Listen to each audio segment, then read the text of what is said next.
Hello guys, nandito na tayo sa Chowking. Very talaga ako, no, very solid. No, kasi ito lang kasi yung store na mag-open ng 8, no? Tapos okay lang din naman yung nila food, no? So what I have here, guys, I have milk tea, black tea, latte with pudding inside. I hope my stomach will not gonna have issues. I have coffee here, okay? Oh, wait. I have coffee. Right. Coffee here. I got barbecue sauce. I got chicken chop. Wala na silang beef top pa and then my beef. Wala din. They're still cooking it. Like, man. That's what I really wanted. And I have chicken chop with egg. This is 167. Tapos mahal pala yung mahal pala yung milk. Mahal pala ang tea. Kala ko additional lang.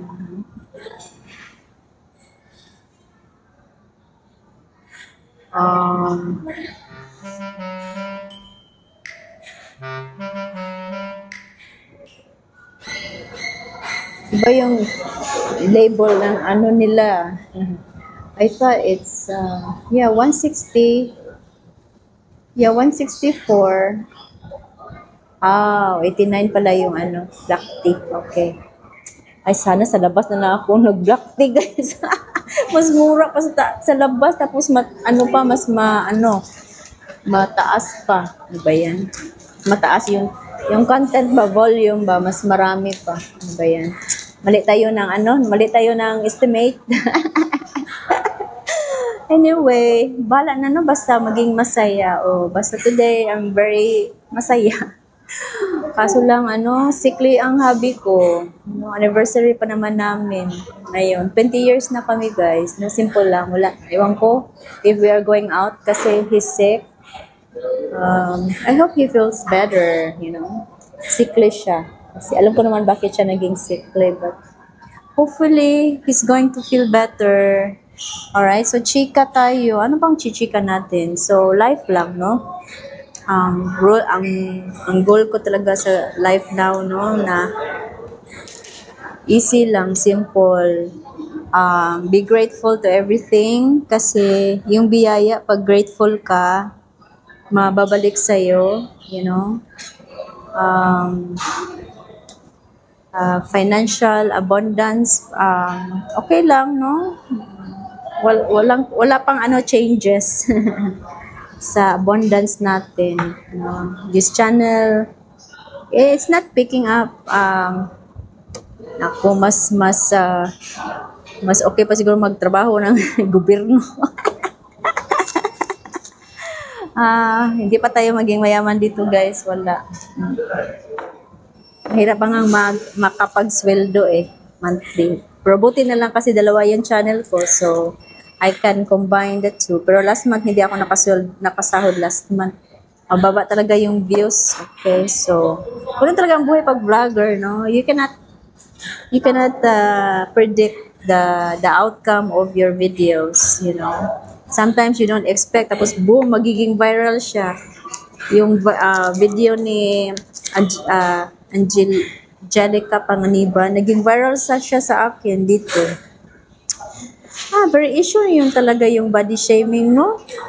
Bakit kaya issue sa inyo yung kuan? Kasi si Angelica, when that video, I think she's pregnant at that time, when that video came up. Tapos, hindi ko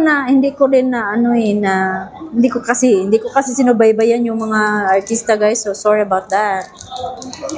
So, naging issue sa kanila yung pag-gain weight ni Angelica. May anak naman si Angelica. Why do you have to stress on her body weight, Body shaming talaga.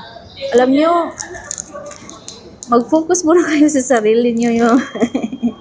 Look at yourself when you're gonna be 50 or older age. Starting 35 years old, dyan talaga lulubo, no? Huwag kayong magsalita kung well, other people din magsalita din kasi they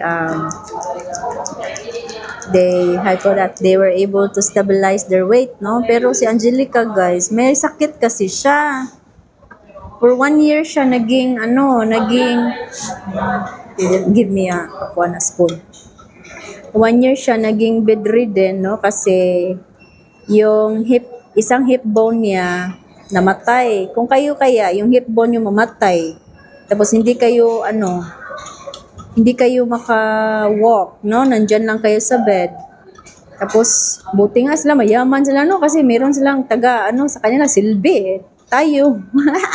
Ano kaya mangyari sa atin? Na wala tayong capability ng ganyan. Wala tayong pera, no?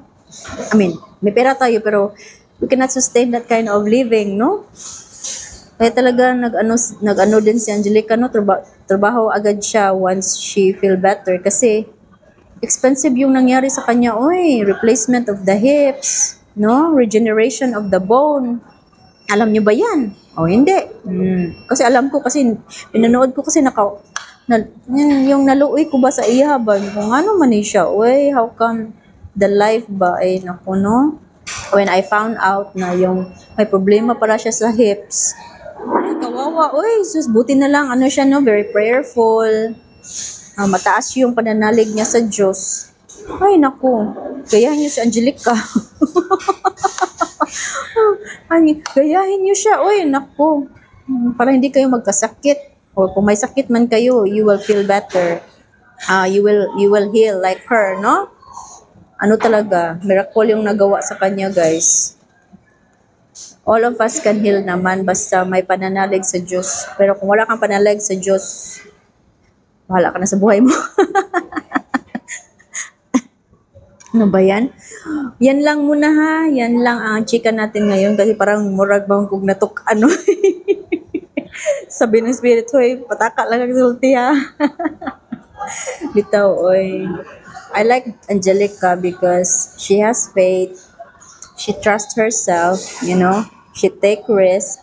Yung nangyari sa medical niya na ang sabi-sabi, ganyan, pero naniniwala siya sa body niya. So, trusting oneself is really better than trusting other people's experience na hindi naman mag-match sa'yo. So, that's our lesson for today.